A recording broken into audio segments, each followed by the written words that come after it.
This section of notes, we're going to be looking at 4 types of cities. We're going to be looking at the European city, the Latin American city, the African city, and the Asian city. We're going to draw comparisons of these urban areas, and we're also going to contrast these urban areas so that by the time we get finished with the notes, which it is a short section, yay, by the time you get finished with the notes, you should be able to identify some of the characteristics from these 4 different parts of the world.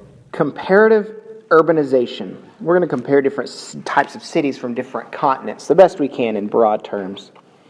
In many areas that were once colonized, Western styles and layouts are still apparent. But in today's post-colonial megacities, the patterns have been altered by modernization and immigration. We're not going to look at the United States city type. I feel like we've probably been to United States cities before. Imagine that. One thing I do want you to identify is that in the United States, the leading trend of retailing has shifted. That has moved, and there's different ideas that revolve around retailing. First area I want to look at is the European cities, and we've got London identified here on this map. But that's the first type we're going to look at. As in the United States, the upper class residential areas cluster around a sector that extends from the central business district. So it's areas that are kind of near the central business district, but then shoot out, extend from. European cities are different from most United States cities because the wealthy Europeans are more likely to live close to the city center, not in the suburbs. You're going to have more elegant and older type residences in your European cities. Most poor people live actually on the outskirts of the city itself, in this area here. Obviously not in the water.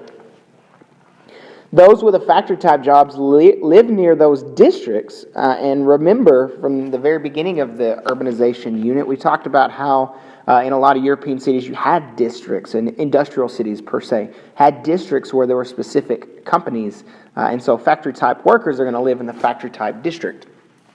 Many European suburbs are centers for crime, violence, and drug dealing. And the residents are often recent immigrants from Africa or Asia who face discrimination and prejudice. So they live on this outer area in the suburbs. The lesser people live in this area, and that's where it's kind of most dangerous, which is opposite than the United States. Then we look at Latin American cities, and I've got Buenos Aires pulled up here. Latin American cities are growing faster than those in most other places. Ernst Griffin and Larry Ford have designed a model that blends traditional elements of Latin American culture with the forces of modernization that are changing Latin American culture rapidly.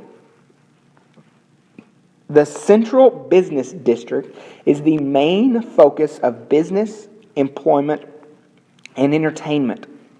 A lot of times it's just like what you see in the United States. But the Central Business District in Latin America is divided into a market sector where old-fashioned markets are set up, and a high-rise sector where more modern businesses are headquartered. From this area around the Central Business District, a commercial spine radiates away from the city and is surrounded by the elite residential sector. So Buenos Aires may not be exactly like this, but I'm going to visually try to reflect this for you. So in the middle of the city center, you've got your CBD, Central Business District. I'll put it in purple here. And then basically what this is saying is the Central Business District is divided into 2 parts. The purple part we're just going to represent as the old-fashioned market sector. And the yellow, orangish part is going to be your high-rise business sector, more of your modern types of businesses.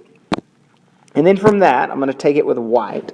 You've got a commercial spine that's going to radiate away from the city center. And this commercial spine is surrounded by the elite residential sector.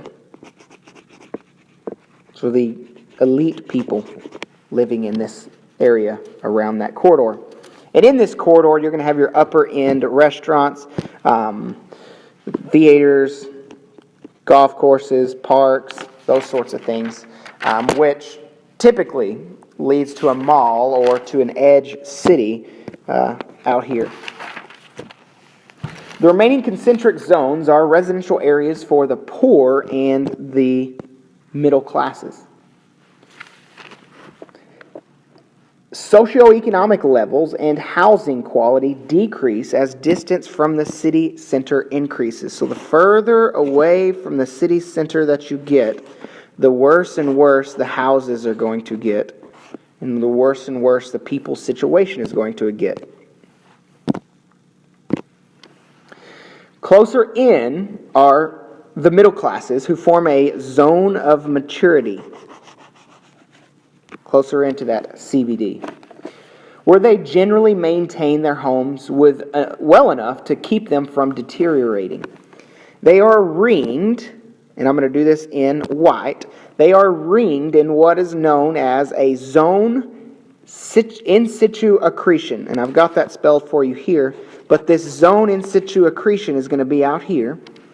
This contains much more modest housing and transitions than the outer rings of poverty, but they're not as good as that middle class that I have there in red. And then you go outside of that, and I'm going to do this in orange from your concentric rings, and you've got the disseminity sector. The disseminity sector is a relatively stable slum area that radiates from the central market to the outermost zone of peripheral squatter settlements. So essentially, way out here in purple, you're going to have your squatter settlements. And again, this map is not on point, actually. It's scale-wise, the map is not zoomed out far enough. But your squatter settlements are going to be out here. Very, very high-density shanty towns are going to be located in this area here. Now the African city.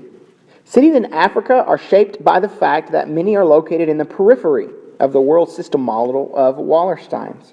Meaning in the periphery, they're less developed. They're third world, or even more, fourth or fifth world. Many of the cities are huge, and they are characterized by squatter settlements on their outskirts. Cities in the north, such as Cairo, which you can see here, are influenced heavily by Islamic traditions. You generally have a mosque at the center with a nearby marketplace or bazaar, which serves as the commercial core. Cities in South Africa, the country of South Africa, are essentially Western since they were colonized by Europeans. Some cities, like Lagos, Nigeria, are growing into mega cities, but has shanty developments with no running water or sewers, and sanitation levels in these cities are awful. One model of sub-Saharan cities indicates that the central city often consists of 3 CBDs. The remains of the colonial CBD, an informal open-air market zone, and a traditional business center where business is conducted in less transitory but somewhat makeshift buildings or stalls. Like Latin American cities, the outermost rings around the cities tend to be your squatter settlements. And the people living in these areas are not living well. And then the Asian cities. Many large cities of Asia were founded and developed by Europeans, so they often follow the European model. The large Central Asian city is centered on a port, usually developed by European colonists. Around the port is a Western-style central business district with European shops, hotels, restaurants, and one or more alien commercial zones. This is not where UFOs come and drop off aliens and they do business. This is where merchants from other areas, such as China or India, have established themselves. Out from this is a widespread zone of mixed residences, businesses, and light industries, with central slums and peripheral squatter zones housing the majority of the population. Many parts of Asia are still on the periphery, but some, like Hong Kong, Singapore, and Shanghai, are not actually on the periphery, and they're either more developed or becoming developed.